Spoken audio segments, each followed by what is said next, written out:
Hi everyone and welcome to Jack and Cat Adventures. Today we're going to be making a sweet potato casserole. This is delicious for Thanksgiving. It could be served as a side or a dessert. I prefer it as my dessert, but a lot of people like it with their turkey. So you decide how you like it. I like mine kind of at room temperature. It does go in the refrigerator for a while, but bring it out and kind of get it to room temperature if you're going to eat it as the dessert. If you're going to eat it as the side dish, I would cook it that morning so it's just warm enough to serve, okay? So in a bowl, you're going to need 2 cups of graham cracker crumbs, a half a cup of sugar, and 1 stick of melted butter. And we're going to mix that together. Now, don't be intimidated. There's a lot of steps, but they're easy and it's well worth it. So I'm just going to moisten my my graham cracker crumbs. Easy for you to say. Yeah, I know. And just make sure they're all moistened really well. Got a big ridge of butter and crumbs on the side there. There you go. Backseat stirrer over here. Story of my life. Okay, now it's all mixed really well. We're going to put it into a 9x13 glass pan. Now, I have used a 9x13 regular tin pan, and it really doesn't work well. It kind of burns on the bottom. You get that burnt taste. So, if you can have a glass, use it. So we're going to put. Need sprayed with Pam or anything? No, because there's so much butter in the recipe. Oh, okay. And then you're just going to spread it out evenly. I'm going to have to get you a new baking pan. That one's warped. Alright, now I'm going to use my handy dandy stomper. And you just want to stomp it down pretty hard. You know, you want it to be stuck in there. So make it firm. You can use the back of a spoon if that's what you have. That's fine. I just like using this because it really does make it even. And it just makes it easier. Or a shoe, you know. I know the one year we couldn't find her little stomper thing. She used a glass. Yeah, use whatever you have. I'm all for using what you have in the kitchen and not going out and buying what you don't need. I just have a lot of stuff because my mom was a fantastic cook and baker, and she had all this stuff here for me. When she passed away, I inherited it because I'm the baker. This I got from Pampered Chef though, but some of the stuff you see that might look a little old and I say I had it for years, it's probably because my mom gave it to me. Alright, so now we're going to move on to our next step. Alright, now for our second layer, you're going to need 2 blocks of cream cheese softened, 1 cup of sugar, 1 teaspoon of lemon juice. If you have fresh lemon, go ahead and use it. If not, just use this, no biggie. Everyone knows the plastic lemon.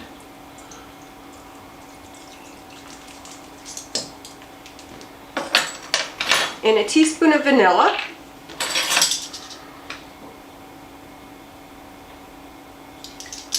Alright, now we're going to mix this till it's nice and creamy.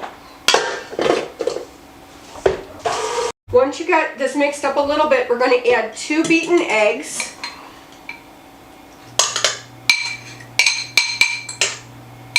And we're just going to mix that till everything's mixed in. Alright, once this is nice and mixed, we're going to clean off the beater.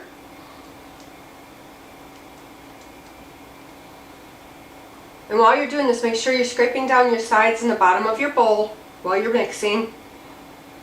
I know I tell you that every time, I just want to make sure you remember. Okay. Then we're going to pour this over our graham crackers. I'm just going to kind of drop it and then I'll spread it out because I want to make sure I don't lift those graham cracker crumbs.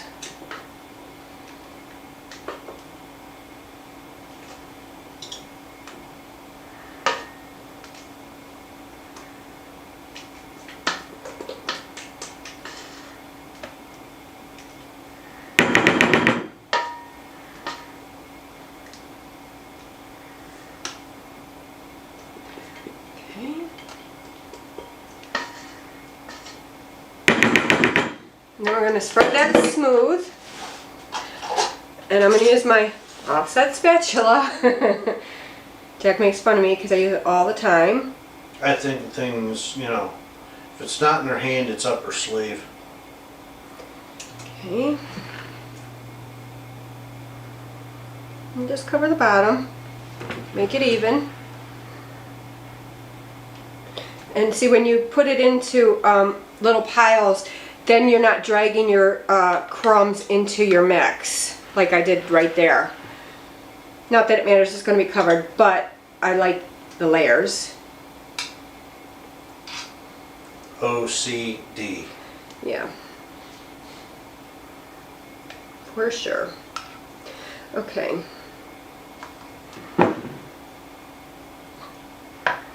And pull some of this into the middle just because it looks a little indented.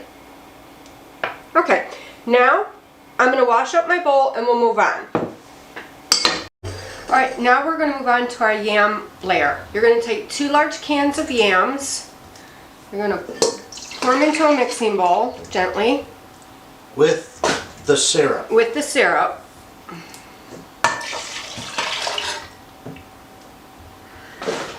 And then we're going to mix this really well. We're going to break it up, but go slow.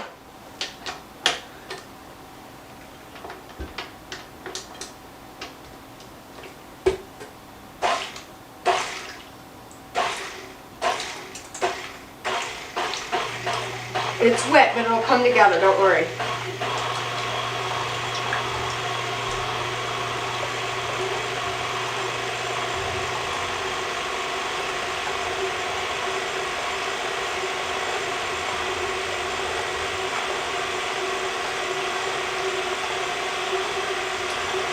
Just mix this till they're all mixed to get broken up and smooth. Almost like a puree. Yeah. You could do this in a blender, but I didn't feel like pulling out the blender. It's just another thing to wash. Once you get your potatoes mashed enough, you're going to add 1 cup of brown sugar gently to it so it doesn't splash. 1 stick of melted butter.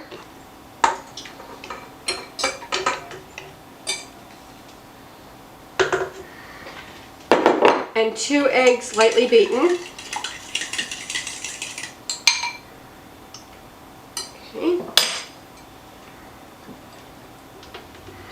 Now we're just going to mix it till it's all combined. I'm going to get a towel just in case it goes all over with all that liquid in there. Secret for you, just cover your mixing bowl so that the towel doesn't go in it and it'll stop it from going all over your kitchen.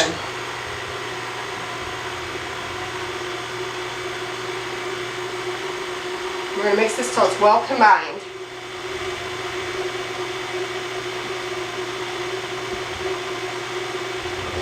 Alright, once that's mixed well, we're going to pour it over our cream cheese mixture.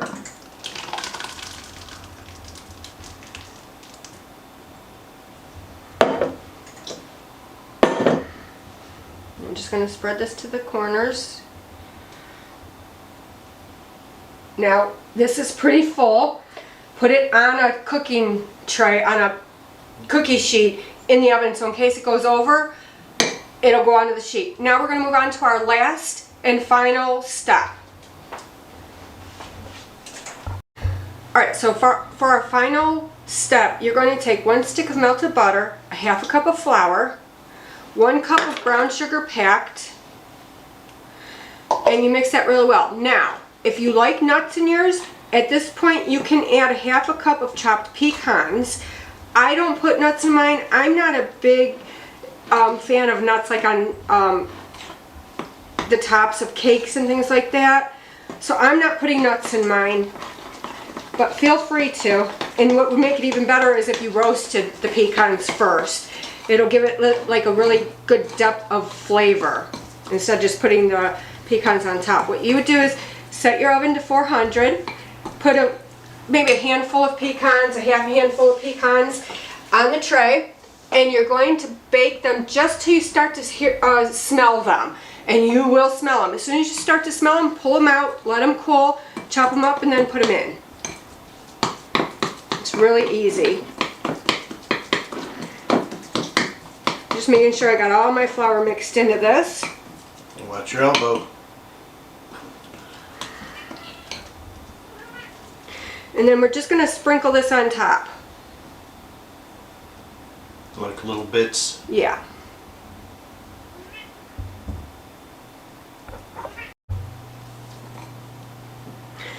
Alright, now if you think that your yams were too high before you put this on, take a little bit out so it doesn't go over. I took about maybe half a cup off the top of this because it's going to go over. It all depends how much liquid's in your yams and things like that. So don't worry. Make sure you just put it on a pan. If it goes over, it'll still be delicious, believe me. And just gently keep putting this on the top.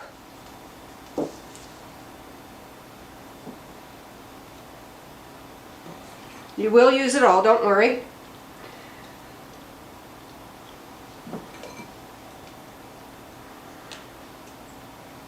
My cat's sitting over here. He thinks I got food for him or something, and the other one's screaming because they want treats. You're going to have to wait until the camera stops rolling. They're very spoiled. Don't worry, they get plenty of treats. Not according to them. Yeah. They're starving. No food, Since no they- treats, no Since they've love. gone up in age, they think that they deserve things throughout the day instead of at 7 o'clock when they usually get their treats. They found their voices too. Alright. Now, we're going to put this in a 325 degree oven for 40 minutes. Alright guys, here's our finished sweet potato casserole, or yam casserole, whichever you want to use. And I wanted to tell you, I cooked it for the first 40 minutes at 325, and then I think I did another like half hour at 325, and it still wasn't setting up enough, so I upped it to 350, and I just kept an eye on it. And you just want it very, very little jiggle in the middle. You don't want it wet. So kind of watch it from there if you up it to 350 to get it done a little bit quicker, because it will burn quickly. So please like, share, comment, and subscribe. And remember, you do you.